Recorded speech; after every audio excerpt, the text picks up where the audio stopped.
Hello, everyone, and welcome to another episode of the SempreMilan podcast. I'm your host, Ollie Fisher, joined once again by Lorenzo on the left side. Yes, I said I'd get upgraded, and here we are at the behest of Torgru, though I must add. But yeah, nice to be back, guys.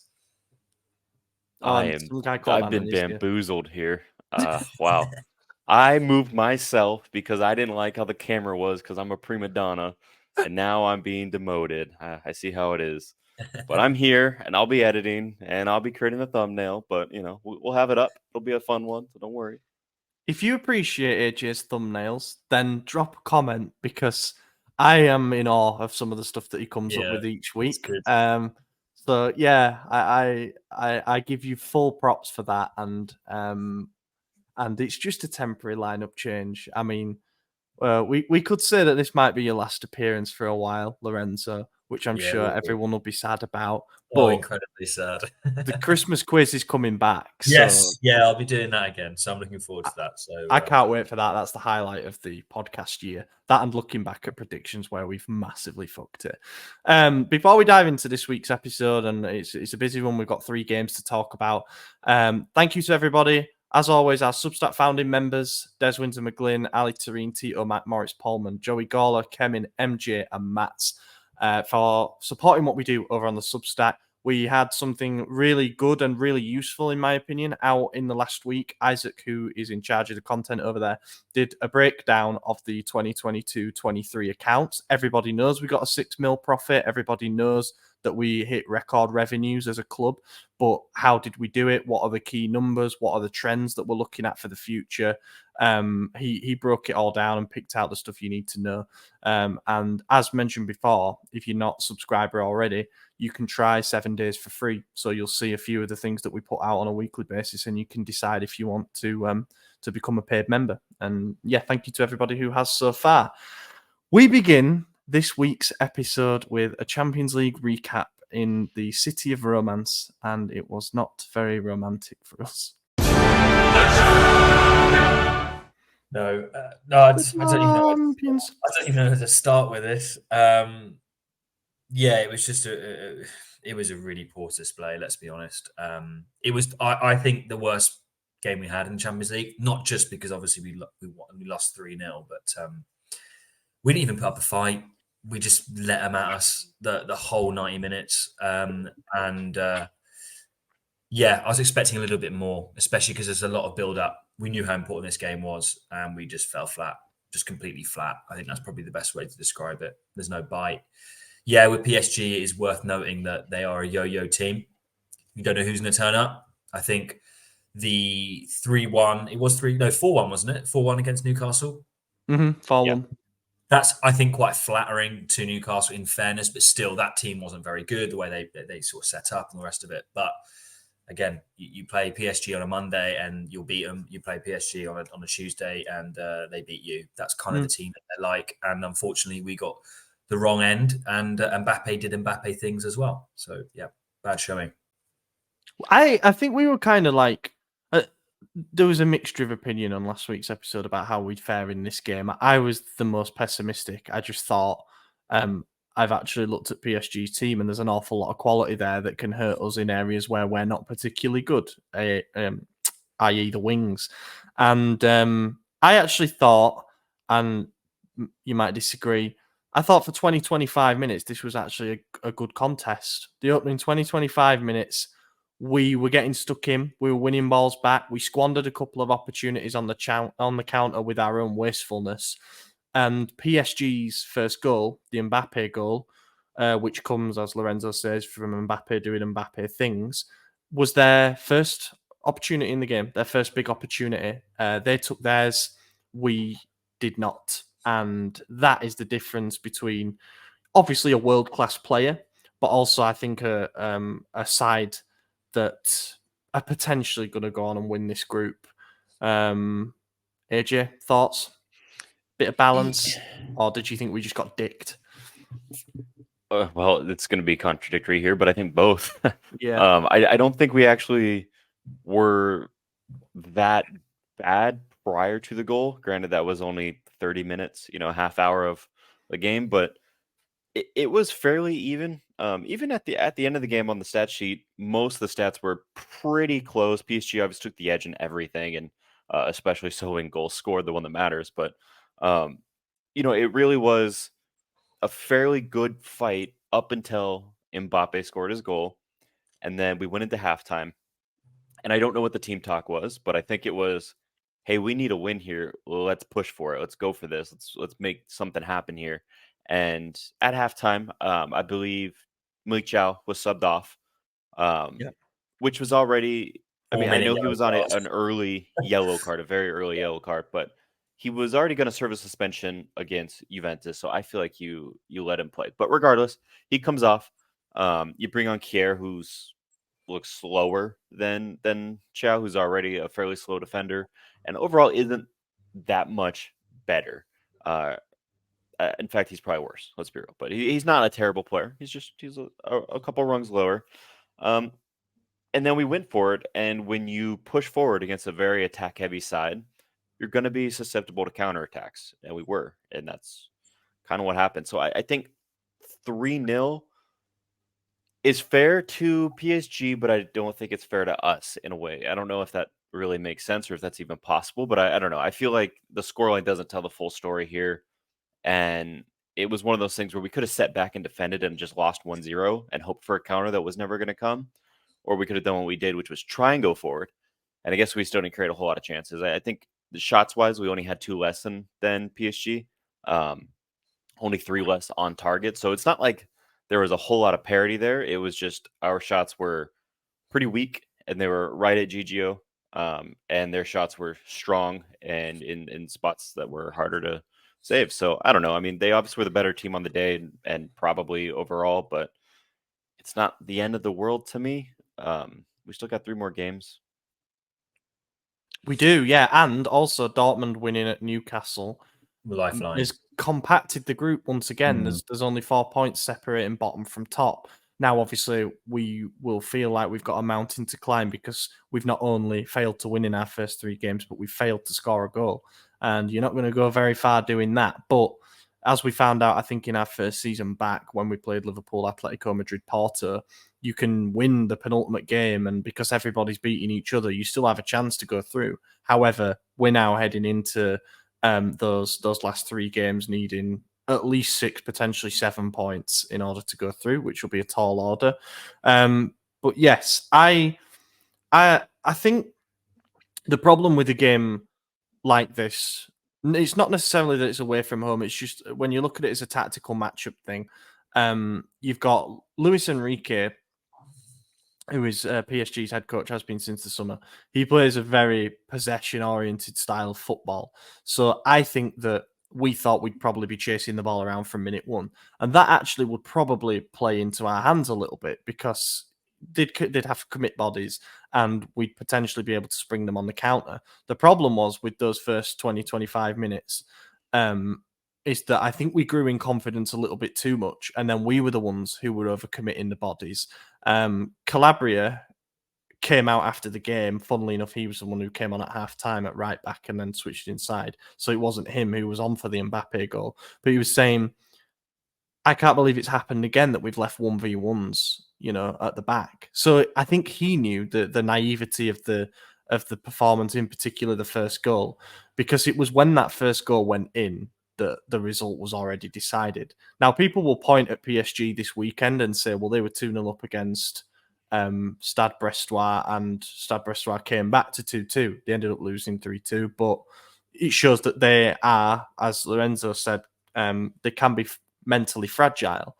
And yet it never really looked like we were going to get back into the game. And by the end, and I know what you're saying, AJ, where like you look at the stats and you think about the actual periods of pressure, and it doesn't feel like we were overwhelmed at any point.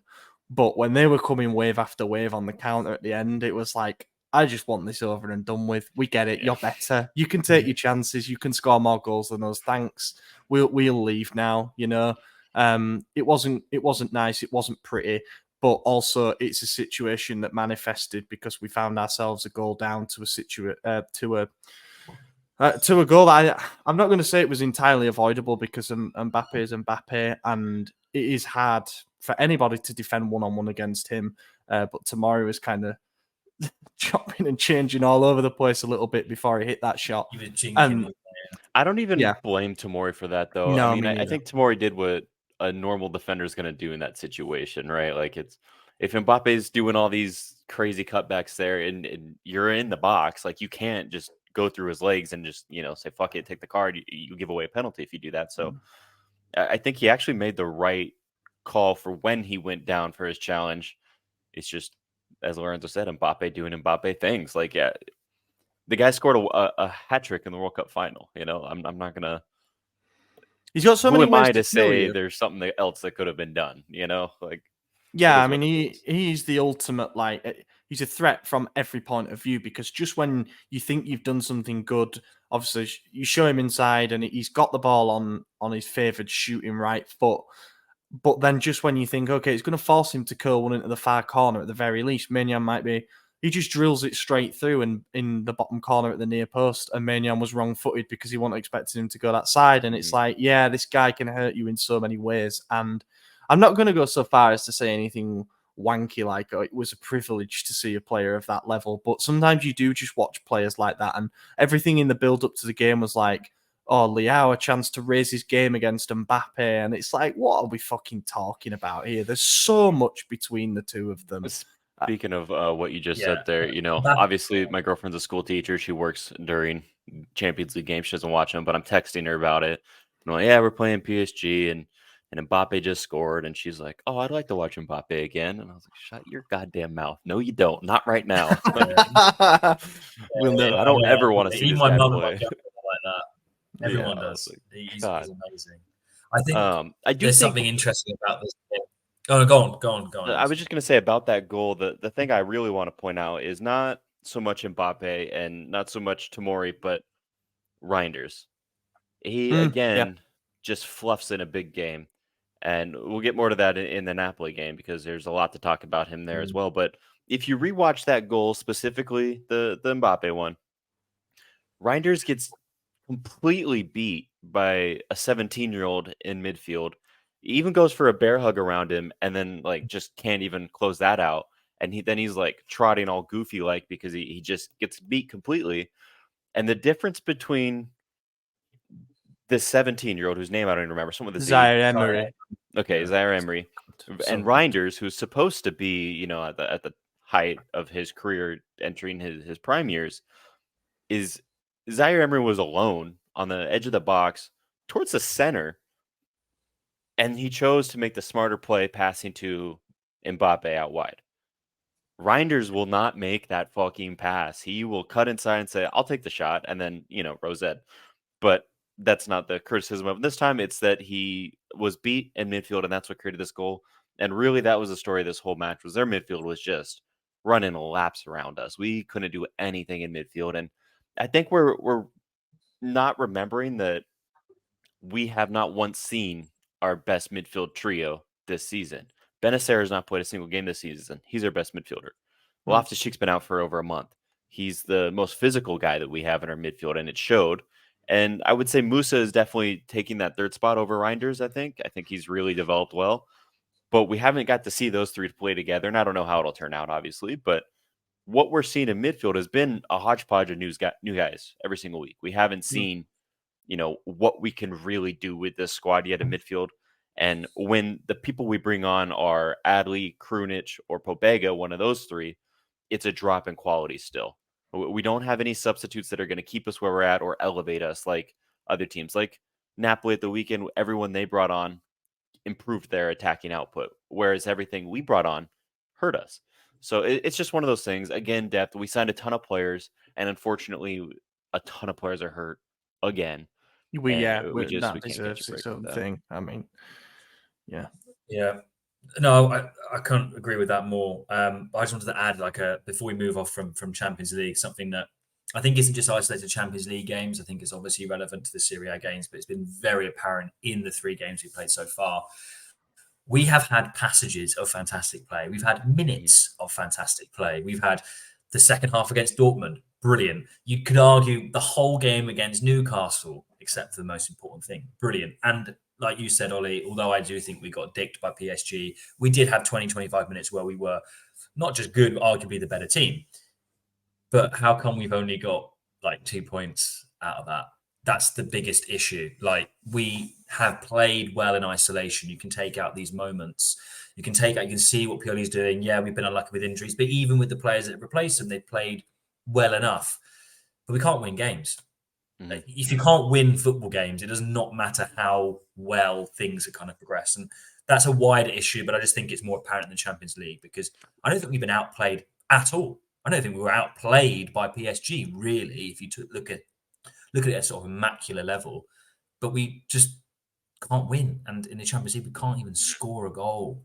That is can't seize those moments when we're on top. And other was teams. it the PSG game or the Juventus one prior, where right after halftime, Pulisic missed his shot, or he was crossing it to Giroud or something like that, and he should have taken a shot? PSG. I can't remember which game that was. Was that the PSG game? Yeah, I'm pretty sure it was on the right side of the box, and he decided to try and play it across. Yeah. I mean, if that goes in, how much of a different game is it? Because we missed that, so then we're still pushing forward, and now we're leaving ourselves exposed 1v1s. If that goes in, game resets. We settle down. They settle 100%. Down. Who knows? They maybe not that I'm blaming Pulisic at all, by the way. No. It's a game of inches sometimes, and unfortunately, they had the 3 right inches where we didn't. So we're missing the most important part. We're missing. It's like running a race and being amazing, but then at the last hurdle, you just get a cramp every single time. It doesn't matter how good you ran those 75 meters. It's the last 25 that count. That's what we're lacking. Yeah, absolutely. There was something interesting before the game that a L'Equipe journalist said, and I can't remember his name off the top of my head, but he said in an interview with Milan News, and I don't know if it was meant to be provocative or if it was a genuine belief from him, but he said that only 3 to 4 Milan players would get in PSG's squad, and not all of them would start. So, of course, that drew the ire of some fans who were like, the arrogance of this lot. But then you look at the teams, and I don't think he's far off, I know it might have been a little bit disrespectful and, as I say, provocative, but I think just based on the starting lineup that they had, and it was matched up in a 4-3-3, I'm still taking Maignan over Donnarumma. So I think that's the one he conceded as well and said, yeah, that's fine.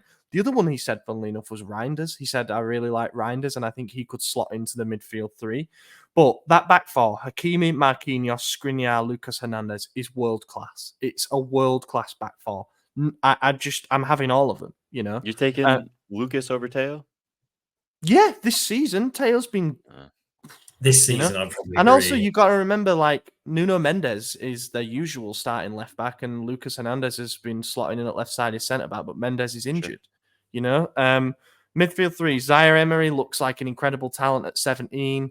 As in, like, he already looks ready for the biggest stage. Whereas we out-muscled 24-year-old Reinders, like you said. We had 2 assists. We've got some players that we think are like talents to polish. That's a guy who, like, he's not even drinking age, and he is dominating games on this stage. Like, wait till he gets to drinking age, maybe he won't be dominating. Ugarte, Ugarte, like, Isaac said, and I'm going to expose him here, he said before the game, I don't even know who that guy is. And I was like, which is crazy. We were linked with him. He cost 60 million from Sporting, and he was wanted by a load of clubs like Bayern, Premier League teams. He chose to go to PSG. Fair enough. He was outstanding. He's so good. He would be a perfect 6 for us. He keeps it tidy. He breaks play up. He's very good with the long ball as well. Vitinha, I guess, is the one that the guy was saying maybe you could swap him for somebody of ours. But then the front 3 that started, Dembele, Kolo Muani, and Mbappe. You could maybe make an argument for Pulisic over Dembele this season, because Dembele is yet to actually score for PSG, and he had a disallowed goal. But Kolo Muani, the one that got away for us, obviously we chose to sign Origi instead, famously. And Mbappe, I mean, yeah, that's him. And the substitutes that they brought on, I mean, we brought on Calabria, shifted Kalulu inside centre-back, Adli, Pobega, Simon Kier. They brought on Fabian Ruiz, who would start for us all day, without a doubt. Lee Kang-in, who scored the third goal, and actually he looks a real Looks talent. great. Well. He's also a teenager. Gonçalo Ramos, another big investment to sign from Benfica, and I actually like Nordi Mukiele as well. He came on for Hakimi. So just across the board, they do have a better, deeper squad with match winners and finishers. And when we were coming into this game, having been rocked a little bit by that Juve game and without having scored, it just seemed to be another step too far for this squad. But I, for once, will credit the opponent and say PSG played a very, very solid game there. You know, they took us on and took us apart exactly the way that any team should. Let's do tops and flops. Tops is a tough one, really. I'm going to say that it could be Maignan, actually, because he made a couple of saves to stop it being embarrassing. I can't even remember. Tomori? I don't hold him particularly responsible for that first goal. He got left in isolation, and Mbappe will do that to a lot of better centre-backs than him. But I seem to remember many times he was the one that was keeping the back four together. I'll go with him, but I've had a brain fade. Yeah, it's tough to pick a top in a game where you look at it, okay, none of the attackers scored, so none of them did their job. Okay, the midfield was outmatched by the entire opposition midfield at every step of the way. Okay, the defense let in 3 goals. Okay, the goalkeeper let in 3 goals. Like, it's really hard to pick someone. But I am inclined to probably go Maignan. I think the amount of saves he made and the caliber of saves he made, far more impressive than Donnarumma. You know, I just think he had to face Mbappe. He had to face one-on-ones against Koulibaly and Lee. And I think what he did was more impressive, even though he let in, obviously, 3 goals. In fact, I don't even want to pick him anymore just because it feels wrong to say that. Maybe there wasn't. Can I just not pick a top? Yeah, that's fine. Move on. Yeah, fuck. I do have a top, but it's a bit of a weird one. Mainly because of just I'm not either way of this narrative. I'm kind of somewhere in the middle, but I'm actually going to pick Calabria just because I know he played 45 minutes. So fair enough, he didn't play a full game, but there are certain matches where you think, yeah, he's shit. Like, you know, he's out of bet. We will complain about him. How is he our captain? Blah, blah, blah, blah, blah. But you compare Calabria and you compare Teo this season specifically, he's been pretty damn good. He didn't really do a lot wrong in the 45 minutes he had. Again, 45 minutes, I appreciate, but it was against, you know, Mbappe and lots of other players. And I thought he did all right. And I think he did very well in the Napoli game we'll get on to later. And I just think, I think he gets a lot of bad credit. So he wasn't really a top, but I just respect his performances and as a captain. So that's why I'm picking him. Just this season. Fair play. Yeah, good pick. Flop is between 2 for me. I think it was another big game ghost from Leao, unfortunately, and his performances have actually increased in frustration for me. Like it's getting indefensible now. But I'm gonna go with Krunic. I think he was the one who looked so far out of his depth. I get it. PSG play with speed and precision, and we never do the two at the same time, you know, by comparison. But when you're the one that's protecting the back four and the back four has no protection, you've done something wrong, unfortunately. Now, I know the 2 midfielders either side of him have got something to answer for there as well. You can say about the wingers not tracking back. You can say about our general defensive shape being all over the place. But even when he was on the ball, he was sloppy with his passing. That first 20, 25 minutes, when the game was perhaps a bit more balanced, it was chaotic because nobody would take it by the scruff of the neck. And it was just a wasted opportunity, I think, for Krunic coming back from injury to start a game and be like, yeah, this is my spot. Adler came on by comparison and looked a lot brighter. Yeah, I'm going to give it to Reinders. I'm just getting really sick of him. It might not even be accurate for this match, but I'm just getting sick of him, man. I'm seeing the same thing every single game. Same poor decisions, same bad defending. It's just everything he's doing. And I almost feel like it's intentional just so Pioli doesn't play him as a 6. It's like, we get it, dude. It's not going to happen anymore. But if you keep it up, he's not going to play you at all. And it's driving me crazy. So, yeah, Reinders is taking my flop for the foreseeable future, I think. Yeah, I want to double down on Krunic because he's just not good enough. But I'll pick Leao to be different. Like you were kind of alluding to, Ollie, it is getting a bit too much now. We get it. You're our best player, but like start acting like it. To be honest with you, mate, you're fantastic. We love you. We want you to stay forever. But like you need to be doing a bit better. You need to be.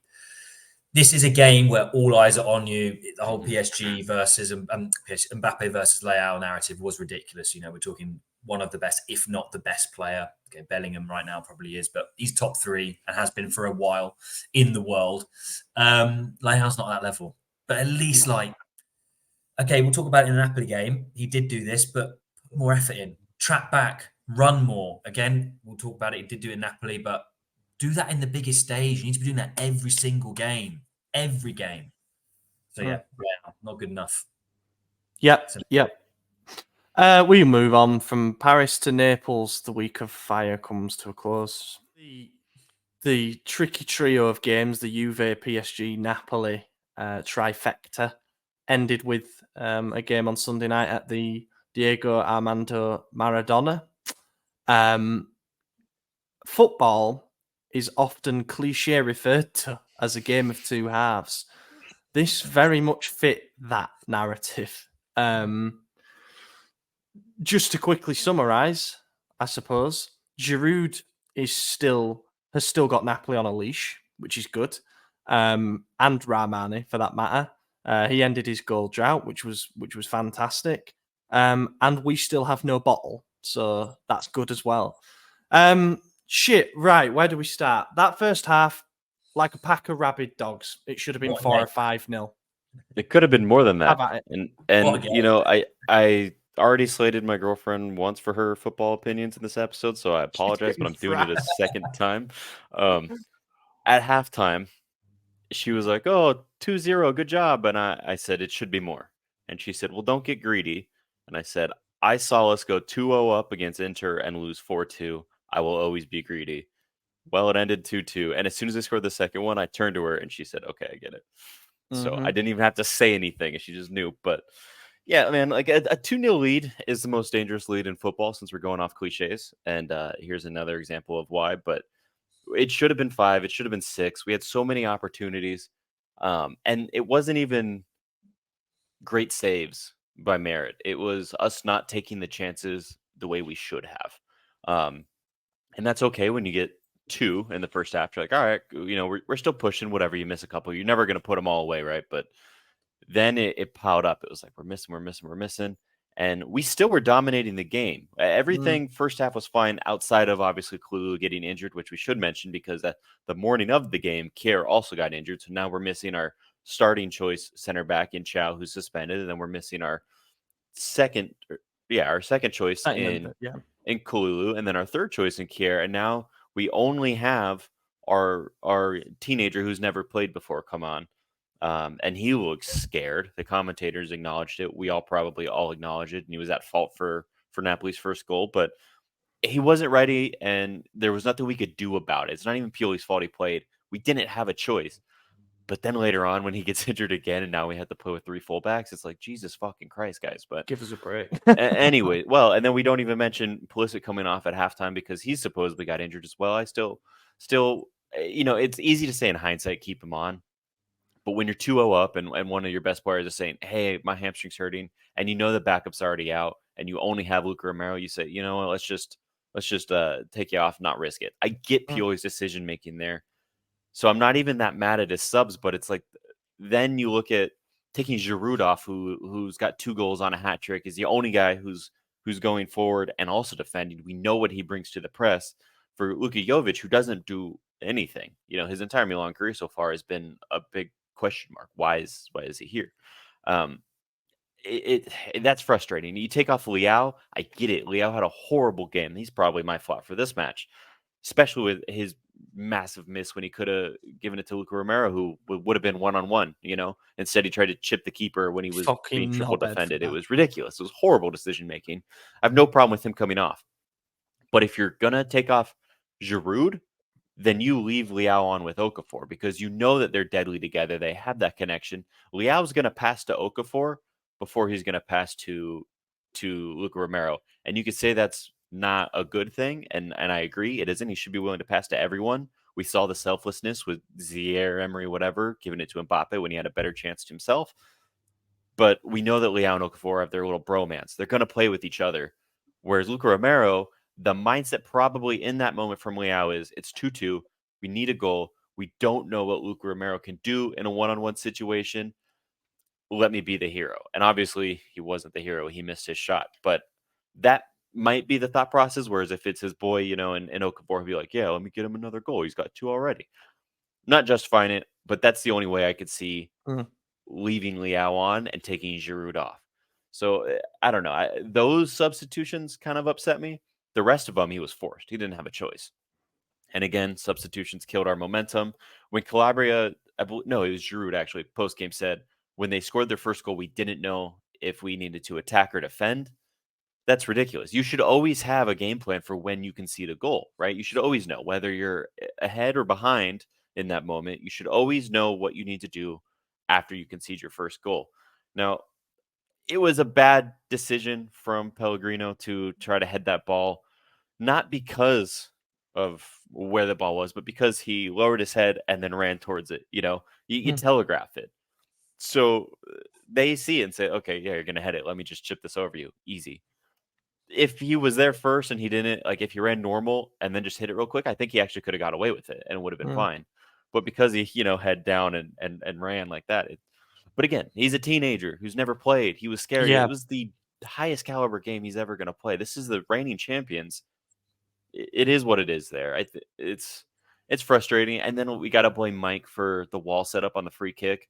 Well, it was actually given away by Luka Romero, another guy who shouldn't have played, another teenager who had never played at this high of a level.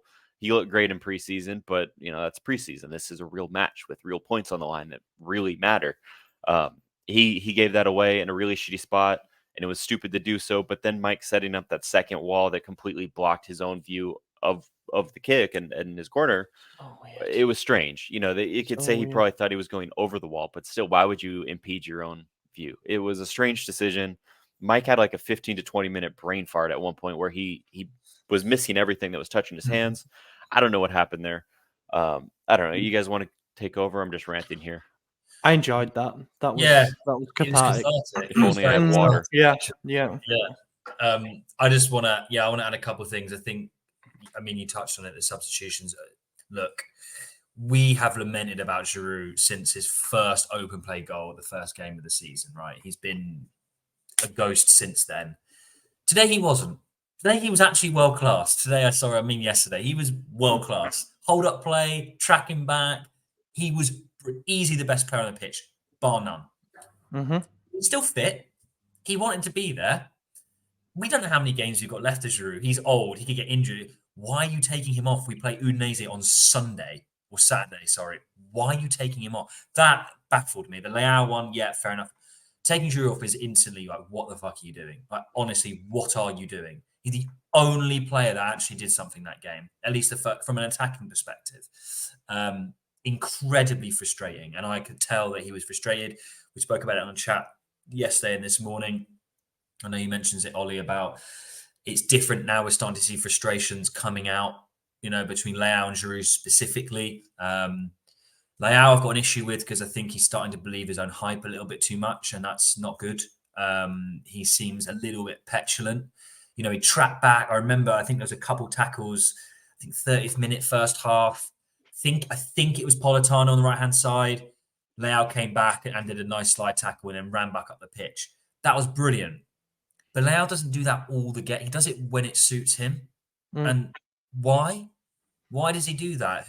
Where's this mentality coming from? There was one moment as well where he tracked Di Lorenzo back. It was Di Lorenzo, that was it. Yeah, that was it. I think this was a different one, but he tracked him back and he sort of got square on with him, 5 yards apart, and then Di Lorenzo darts inside and Leao sort of half-ass puts a foot out to try and stop him, and he goes past him.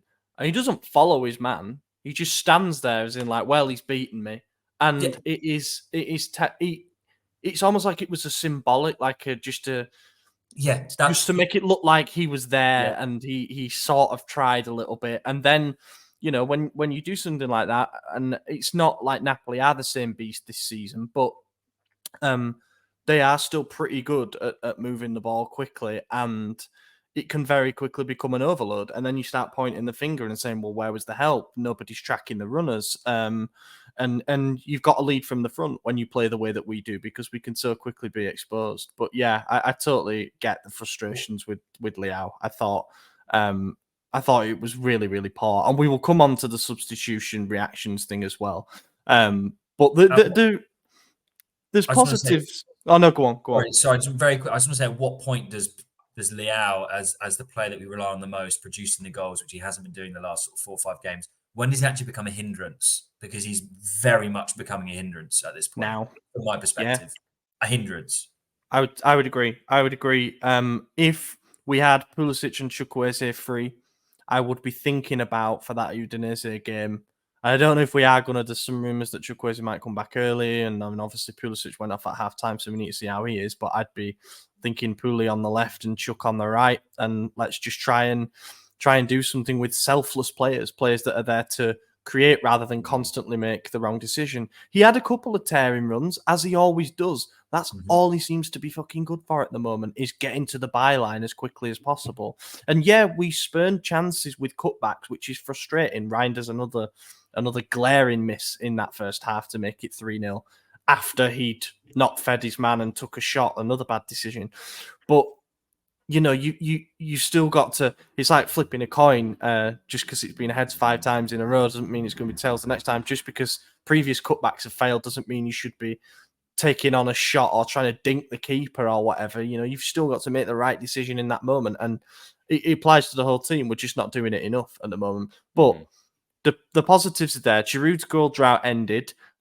He could hardly miss with the 2 goals that he scored. However, he did show his aerial prowess, rose like a salmon for both of them.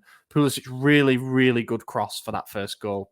Absolute dime of a ball in. Made it really, really hard for Giroud to miss, and he still tried his best. Basically, headed it at Mare, but it went through him. And then the second one, Calabria, again, deserves praise because that was a beautiful stand-up cross as well. And Rose well headed it in off the post, gave Mare no chance that time.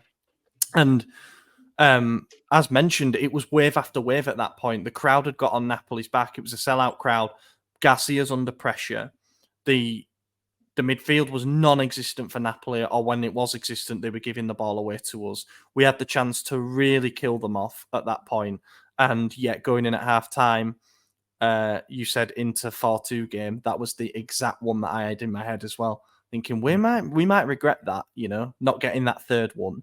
And this is where I suppose Garcia deserves a little bit of credit, because he changed the system, put Raspadori up front or playing just off Simeone. Politano obviously made a difference on the right-hand side, and he brought on Ostergaard as well, who seemed a bit more up for the physical battle. And it worked. You know, we were rocked it only took them something like 16, 17 minutes until they were back level in the second half. And that Politano goal's a belter. He won't score many more like that, I don't think. And the Raspadori free kick is a belter as well, but it comes from naivety. It comes from individuals not doing their job. You just do your job and we will win this game. But you haven't, and therefore we've surrendered a really good position and a chance to end a massive week with a statement result. And now all the doubts are reopened. You've got players throwing tantrums, and people. I mean, we've got, I think, 9 questions, and the 7 of them about like, when's Pioli going? Who's, you know, that's just the way it is. And look, the nicest thing I can say after the second half, weighing it all up, is that it was an entertaining game and it was a good advert for Serie A. And I think we need more games like that in Serie A, where, not like the Milan-Juve game where you've got a team there who clearly doesn't want it. That was 2 teams who were like, yeah, let's do it. Let's drop the gloves like a Western, just firing at each other. Let's see what happens. And 2-2, you could say maybe a fair result. Maybe we wasted our chances, but it was exhausting. Like, it was just, it was tough to watch. I thought, you know, if you're a neutral watching that, like, you're having a blast. Well, what a game. It was a lot of fun to watch, and both the Napoli goals were fucking rockets, just incredible goals that even me, when the free kick went in, my first thought was not, oh shit, it's 2-2. I said, what a fucking free kick. Like, holy shit. Then I realized, oh no, this is worst case scenario. but it took me a little bit, but I was like, God damn, what a goal. But as much as I was just ranting about my frustrations and angers towards this game, positives to take away. Calabria looked incredible. The one game a year you could guarantee he'll always show up for is against Kvaratskhelia. He just, for whatever reason, knows how to shut this dude down. And you saw it. The first one-on-one they had with each other, Kvara was doing his little cutback thing, and Calabria just held firm, didn't budge, and then just picked his point, toe in, intercepted the ball, and he didn't even try to recover the ball because he didn't grab it. He just kicked it out for someone else to get it. But you see him go like a real little celebration. He's happy. He's like, let's go. And that was something that we got laughed at on Twitter, and we as in Milan fans or Milan players, because someone maybe it was Di Lorenzo in a different game. They're saying we need more guys like this who are willing to celebrate just winning their tackles. And I agree. Because it means this is what I care about, is every little thing I do needs to be correct. I think everything Calabria did was correct. He got beat by Kvara one time, and it ultimately was for nothing. Nothing came of it. But other than that, I mean, that assist, that cross, the curve on that reminded me of Beckham. I mean, it was one of the best crosses I've ever seen. As much as I want to say Pulisic's cross was the best cross, this Calabria one was next level, and I have talked so much shit about Calabria in my life, but it was the game for him. This is where he's like, okay, that's Capitano, that. Calabria, great job. Hats off to you. Musa, fantastic as well. He had a yellow card, which I didn't think was even a fair yellow card, but everything else he did, fantastic. Again, I thought he was dangerous, always making good plays. Going back to Calabria, because I'm actually moving to Pulisic here, but their partnership is just so dynamic. They always expect the give and go. And you know why? It's because they're both selfless players. They're always looking for that pass. Pulisic is always going to make the pass because every time he wants a ball, he's doing a give and go. So he knows when someone gives him the ball and they keep running, it's a give and go. Let's do this shit. You understand how it works. And so they're working out so well, and that's what led to both of the crosses, which led to both of the goals. When Pulisic came off at halftime, obviously it was for an injury. I'm not even attacking Pioli for that. That was when I was like, okay, the tempo's going to decrease. It's going to slow down. Luca Romero doesn't play the same way Pulisic does, which is okay. You want your substitution players to have a different game so that something new is coming to the pitch that could confuse defenders and you could grow from it. But he also doesn't have that partnership with Calabria. And Calabria only plays one way. So when he doesn't have Pulisic there, he's going to keep trying to do what he does, and it's not going to work out because Luca Romero's not going to give him these through balls. Not necessarily a bad thing. It's just that's the way that they play their game. We really missed a guy like Chukwueze in this moment when Pulisic had to come off. Looking at the rest of them, I'm just trying to go down the list here. I think everyone actually had a really good game. Drude was world class. Leao didn't. Leao and Reinders again missed open chances. There was a moment where I thought Orsato had a really bad call where he called a foul on Leao, who went up for a header when it was a 2-on-1. I don't remember who the other runner was with Leao, but I mean, that could have been a goal. We don't know what would have happened, but it probably would have been. Let's be real. And Pulisic probably could have scored if Reinders made a pass to him in the first half. And then, of course, he took that stupid shot later on that went well high. Pellegrino had a shot on target, a header. For as much as we're saying he had a rough game, he still had a shot on target, which is crazy. Looking at the table, looking at the season, we're 10 games played. We've played everyone at the top. And we've lost, or we've dropped points in 3 games against first, second, and fourth. We're in third. That's not a bad place to be, especially when you dive into the games. We dominated this one, and injuries were the story here that threw this game away. The Juventus game, an early red card and a deflected shot, wonder goal from 40 yards out was a story of that game. They didn't beat us either. On another day, That's an extra 4 points, which puts us firmly in second, or tied on first with Inter. Inter's the only team that actually really beat us this season and did it convincingly. PSG as well, but I'm just talking league. When you look at it going forward, we're in such a good spot, guys. They have to fight each other now. Now they get to go to war, and they have to drop points. They can't keep winning every game. Have you seen Inter's next 5 away games? No, they play Atalanta away, Juve, Napoli, Lazio in the next 5 away games. That's we're top. And we're then top of the obviously they've got Champions League games. I love that confidence. It's just the way it's going to go. Like, you could say we've fumbled against lower table sides in the past historically, which is true. But look at the teams we played this season.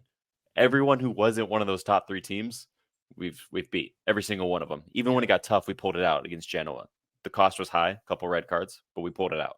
Last season, we had a bad run in 2 months, but we were putting it away against these small sides. The Scudetto winning season, we won our final 6 against weaker sides to pull away a trophy. Like, yes, we have collapsed against smaller sides and we still struggle against low blocks, but we're finding a way this season and last season and the season prior. So I'm not as worried about that as I would have been, say when Gattuso was in charge and we drew to Benevento with a Brignoli header, like that shit's not happening to us anymore. Fingers crossed. Hopefully not. And then lost at home to him. Great. Yeah. Great reference. I do agree, but I also disagree a little bit. That's fine. I agree about Inter because I think we're on the same wavelength compared to Ollie. I think they're incredibly overrated and they will be found out at some point this season. I just hope it's soon. I hope you're right. They're just so one-dimensional. They're insanely good at that one dimension, but that's all they're good at, and they will get found out. But that's another discussion. I agree. And you look at it, bird's eye view. Yeah, the 3 games we lost or drop points. They were good teams. Blah blah blah blah blah. But we are in a really delicate position now with the injuries, and I think that's a pertinent point because that's completely relevant now. We are not in the habit of winning games. We're in the habit of playing really well, squandering our chances, and then not being able to catch up. And that's something that really worries me because, Udinese, a game that we should be winning. We've had trouble against them in the past, recent as well, when we've been good. What happens if we drop points in that game as well? Again, from a table perspective, maybe not the end of the world. But football is all about momentum. And if we keep doing that and it gets to December, then we will be in a sticky situation. And that's more than likely to happen in a sense because of now the injury crisis that we're now facing. So that's where I disagree with you. But I agree from a bird's eye view. It's not crisis yet, but I don't think the outlook looks as positive as you are being, maybe. Yeah, I mean, I agree with what you're saying. Udinese haven't won a game this season. They've. I don't think we'll lose, but we need to win games. They're kind of. I think we're going to win this game, though. But yes, I agree. Yeah. We should probably round off Napoli and then we'll go into Udinese. One thing before we do tops and flops. Any problems with the reactions that Giroud and Leao showed to being subbed off? And does those 2 reactions combined with what Calabria said after the PSG game about please don't bother showing up if you don't think that we can win things, and Pioli saying no, he was wrong to say that, everybody shows up to training. There's like a bit of a misunderstanding with the comments.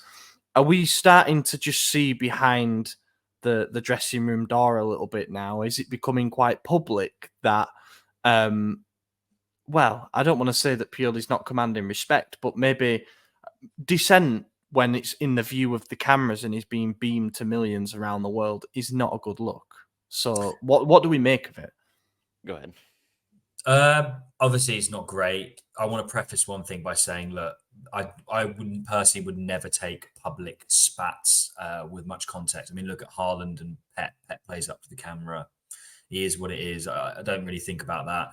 In isolation, Giroud, I've got no problem with his reaction. I think his reaction is purely just frustration. He was playing well. He had 2 goals. He's a really experienced football player. And at the end, he even said, look, I lost my head after 5 minutes. I was fine. No problem. I completely get that. You're playing well. You were taken out of the game. He's got no reason to not be playing the full 90, in my opinion. Leao, on the other hand, I do have an issue with how he approached it. I didn't like how he walked around. He looked quite petulant. He was pushing his teammates away, trying to calm down, just to have a quick word with Pioli, and then he just walked off. He deserved to be taken off. I have an issue with that. But does it open the curtains to what's going on? I don't know. I don't think Pioli's fully had everyone's respect. If we look back to the Scudetto season, we wouldn't have won it if it wasn't for Zlatan. We know Zlatan was the boss in the dressing room. So I don't think it's like, I think, the dressing room's lost. I just don't think it was 100% there to start off with just Pioli anyway. Mm-hmm. Yeah, I actually agree with, honestly, all of that. I think Leao's reaction was not good. I understand why he had the reaction. When you are the star player, you don't look back and say, I had a poor game. I deserve to be subbed off. In the moment when it's 2-2 with, I think 10 minutes left to play, something like that, you're thinking, why the fuck am I coming off? I'm that guy, well, you weren't today. And in the heat of the moment, you're not going to recognize that. So I understand the reaction, but it doesn't make it okay. As for Giroud's reaction, from what I saw, he didn't go to Pioli. He didn't, push away his teammates or anything. He just sat on the water cooler and put his head down and was frustrated and in silence. And that shows a lot more maturity. And yes, we're still talking about a 37-year-old who was quite literally pouting on a water cooler. Literally performative. Yeah. But yeah. I know what you mean, though. I know what you mean. It is. It's like, all right, I have all this anger and it's justified. All the fans recognize it's justified. Probably all the players do too. Like, this guy's on a hat trick. He's the only one who's gotten a goal this game. Why would we take him out for a guy, Luka Jovic, who barely even travels because he's got muscle fatigue when he doesn't play? Like, that's to me is insane. But I don't know. I think it showed a desire to win. And Giroud's post-match comment, something about like, we had to win this game. This was the Scudetto. I fully understand that mentality as someone who has won it in the past, being Giroud, obviously not me. At 37 years old, he knows he's not going to have many other. I know. I just said as someone who's won it, and I was like, okay. Yeah. But for Giroud, as someone who has won it, he's at the end of his career, and he knows that he's not going to have many more title-winning opportunities left. He knows the importance of it. He is that leader, and he was the one who was pushing for it and actually did it. So I don't know. I think it was unfair to take him off. Leao, he's a flop this match. He deserved to come off. I also understand his mentality of the reaction, but it was wrong to do publicly. You say something to him after if you disagree, and then Pioli could explain it to you, because he did go up to Pioli, but he did it in a public way. And like you said, Lorenzo, he pushed off Adley, who tried to just like, hey, give him a hug, whatever. And he went up to Pioli like, what are you doing? And Pioli went up to him and said, what do you expect me to do? And that looks bad, but good on Pioli for sticking to his guns because he was correct. So I don't know. That was frustrating. What was the other? There was another part of that question. Oh, it was just the Calabria comments where he said after the PSG game.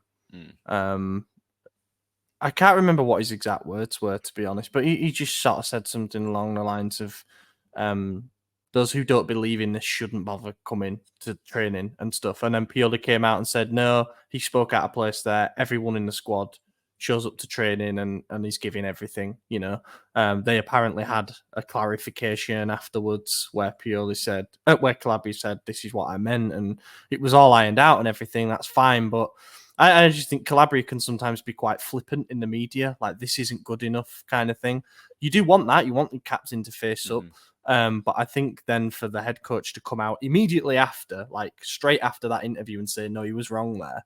It's just like, can we not? We've just lost. Yeah, we got to be on the same page. Kier did that last year too when he's like, we keep conceding shit goals, and Pioli's like, it is what it is. I actually think Calabria good on him for saying that, because you're right. As captain, I want you to own up to it, and you only want people who want to be there, And if someone, to me, that says someone in the locker room said like basically what we said. Oh, it's PSG. What are we gonna do? Well, then go play for a club that's okay with being mediocre, because Milan's not, And as the captain, that is your place to say, we are Milan. We are supposed to win every single game. So I get that. I don't have an issue with it. Yeah, I hope that when Leao came around, having shoved everyone aside and said to Pioli, why? Pioli just turned to him and went, because you were fucking shit, lad. Yes. And that's what I hope he said. Yeah. Just fucking sit down. You see your performance? The cheek of that, man. Tops, flops, quick fire. Calabria top, Leao flop. Nice. Agreed. I would like to go Calabria, but I gave him his roses in the PSG game. So yeah, Giroud for me. I think he was larking back to his first few years. Brilliant player and brilliant game he had. Yeah, actually, I agree. Giroud, because I slate him so much, and I say it's like playing with 10 players, blah, blah, blah. He scored those 2 goals. It's amazing what a bit of confidence does. His hold-up play turned back to peak, like Arsenal days. It was great to see. Long may that continue. Let's move on. Let's do Udinese preview. So, as AJ rightly points out, Udinese are winless this season. They have drawn 7 of their 10 games. They have scored 6 goals in 10 games and have only let in 14. I say only. They started the season with a 3-0 loss to Juve, and also in there is a 2-0 loss to Fiorentina and a 4-1 loss to Napoli. So essentially, they've lost to the teams that they should have done. But the rest of the results 1-1, 0-0, 0-0, 2-2, 0-0, 1-1. They are boring as fuck, basically. Under, I guess. And Sotil got sacked. Sotil got sacked, and it's Gabriele Cioffi, who was the head coach at Hellas Verona last. But they've got some. I'm not going to say they've got like a plethora of attacking talent in that side, but like Deulofeu, success has looked okay at this level. Lazar Samardzic stayed despite all the links with him leaving during the summer. They signed Florian Thauvin as well, who has actually looked all right. Yeah. French winger. Well, Deulofeu's not going to play. He's been injured all season. Yeah, he's out. Yeah. Yeah. They don't even know when he's coming back. Yeah. Samardic's been good, but I'm not worried about this game. No. And I know famous last words, but it will be a boring game, though, as you said. No, I'm not. Yeah, but I think it's going to be a boring game. After what happened in Genoa, I'm cautious, but I think they're riding the crest of a wave a little bit more than Udinese. I am less worried about playing such obvious low block teams now, because I think we will find a way with the new system and with having midfield runners into the box. Like when Torino came first home game of the season, thinking, okay, this is going to be a test because Juric teams defend and they defend well and organised, and we put 4 past them. I hope it's the same kind of thing where we get a goal in the first half and all of a sudden it's like, what do Udinese have for us? They have nothing. They can't score goals. It is a banana skin though, this. I think this little skid that we're on, if we can call it that, would be opened up into a crisis if we were to lose this game or potentially even drop points. So it is massively important that we respond and that we get 3 points in this, because it puts the pressure on the others as well. Now that we've got these first 10 out the way, we need to kind of be flawless for the next, 5 to whatever, until our next tough game. And really put the pressure on Inter and Juve up until Christmas, because Inter have these games where they might slip up. They didn't look great against Roma yesterday. Nearly dropped points at home against a pretty bad Roma side. The tougher tests are to come for them. We'll see what they're made of. But it's up to us to just keep chasing them and keep putting the pressure on them. And yeah, the thing with team news for this one is we don't really know what the crack is with the injuries. Hope Loftus-Cheek is back. Got to presume that the back 4 is going to be Calabria, Chow, Tomori, and Teo, because Kier's injured, Pellegrino's now injured with a badly sprained ankle, and Kalulu, we'll see. Apparently, it's a bad bruise. I would definitely start Loftus-Cheek if he's fit, which he is meant to be. This is meant to be the game that he comes back for. Touch wood, touching everything. And then I'm playing Adley at the base of the midfield. Let's do it. Let's have a bit of creativity. We're going to need that kind of passing range and variety that Krunic doesn't have to break down a team that sits deep. I might give Tijani a little seat on the bench, since he's turned into Çalhanoğlu in the last few games. Our version of Çalhanoğlu. And then the front 3, we don't know, like who's knackered. Probably start Okafor maybe. Yeah, I mean, I like your lineup. I don't think that's who we're going to get. I think it's going to be the exact same midfield of Tijani, Krunic, and Musa. I swear if I see Krunic, I swear to God. Well, actually, if Loftus-Cheek is back, I bet what's crazy is the only person who's getting benched is Musa, who's the only one who shouldn't be. But Pioli does Pioli things. I don't know what's going to happen with Pulisic. I mean, are we going to risk him for this game? Or are we going to say, Luka, you get your start and hope for the best? You know, if Pulisic's like 60%, 50%, do you leave him on the bench and hope? I don't know. It's risky. Especially with PSG the next midweek.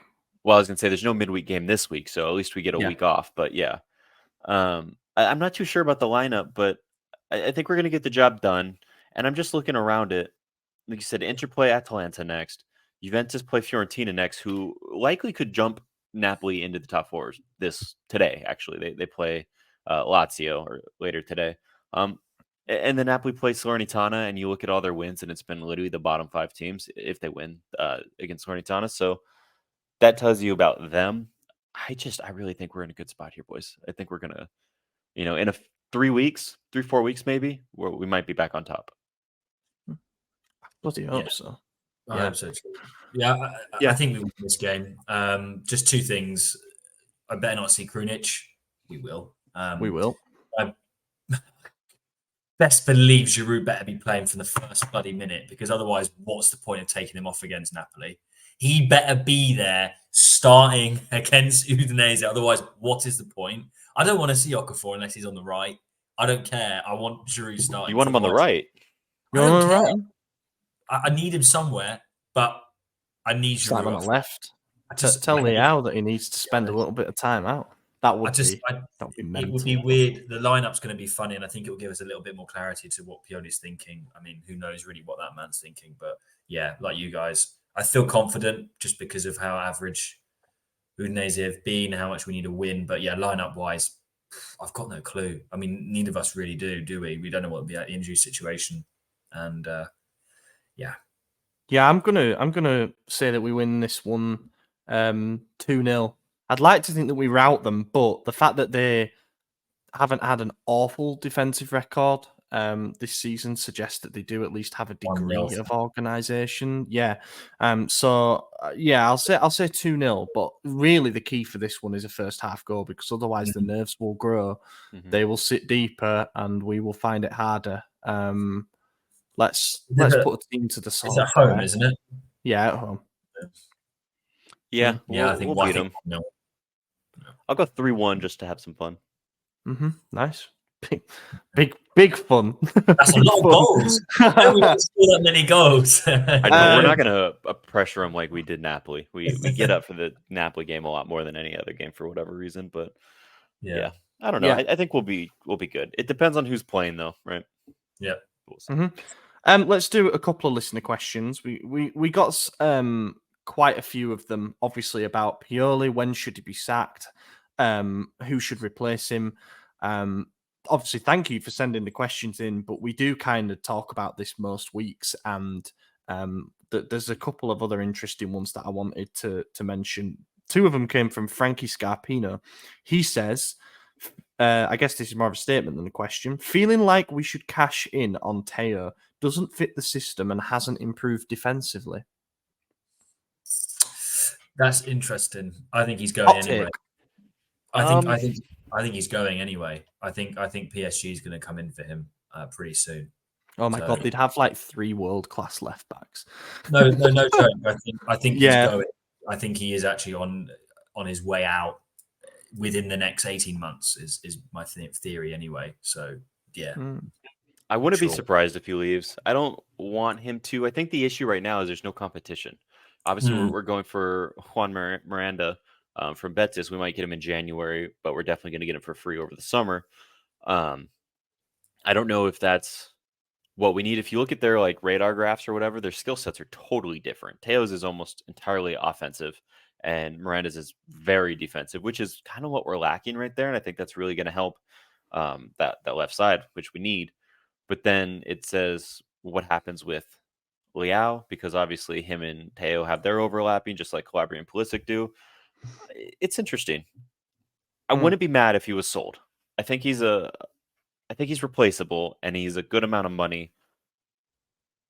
But I don't know if I want to see it yet. I'm literally wearing a Teo jersey, and that wasn't planned. Yeah. It just happened to be the one I grabbed off the wall. But based on the shirt buying look of the SempreMilan chat, anyone whose name's on the back is going pretty quickly. So I think Usually we see. Yeah, this is nameless. I've gone with the nameless, so that's. I have that one with a gambling addict on it, so I didn't wear that one. Yeah, I've got another one as well.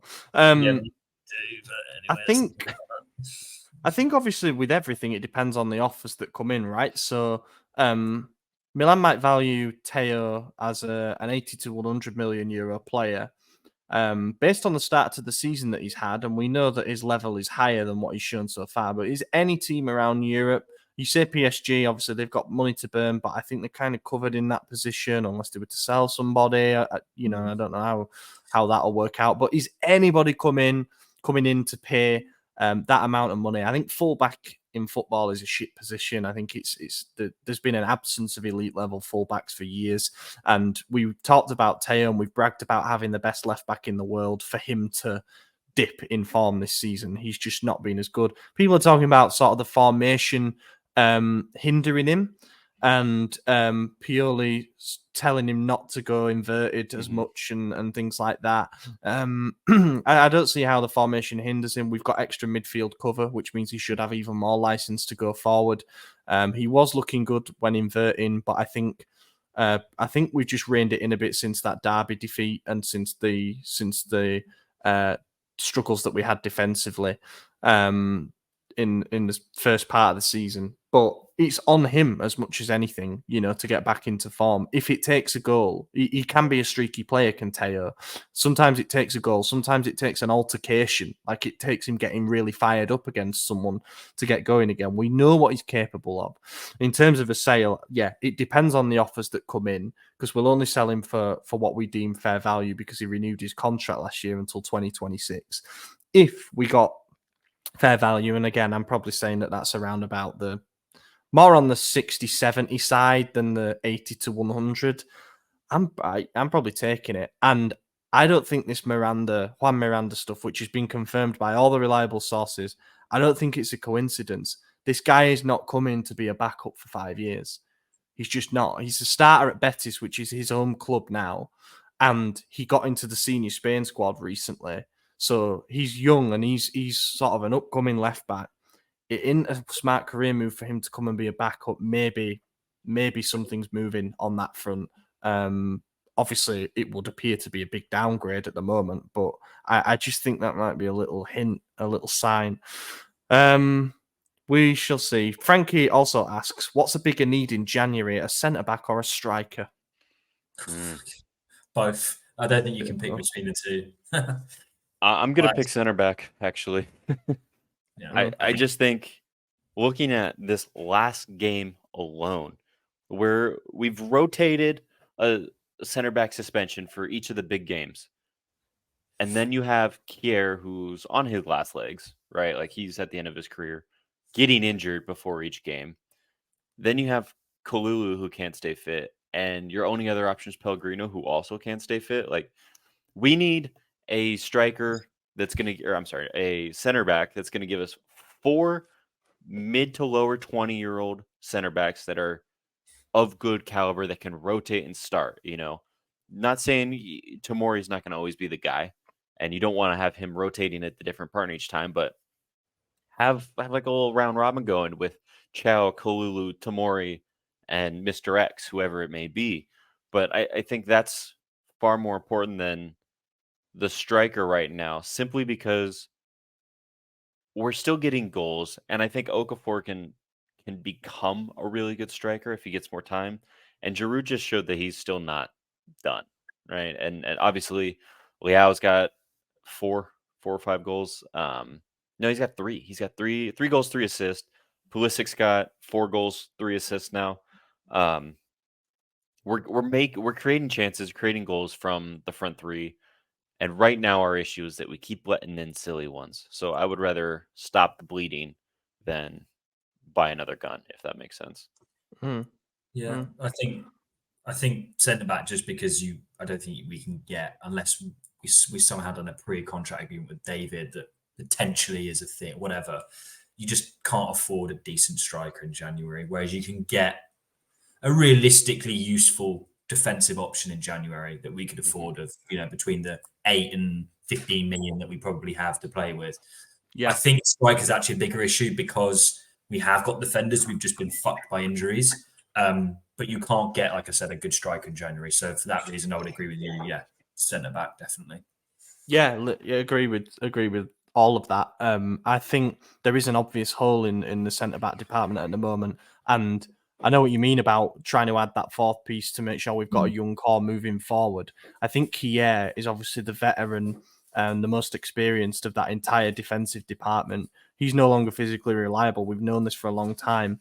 I do think there could be something to be said for signing someone who's got, Champions League big game experience, 28, 30 range, someone who's still got a few years ahead of them to come in and kind of help shepherd, because we've seen with Chow and even Tomori, who's 25 now, they can still make the wrong decisions, and they are decisions that lead to goals. They can still make fatal errors. I think sometimes if you have that calmer, more experienced head, they can just take charge of the ship a little bit better. So I would look into signing somebody.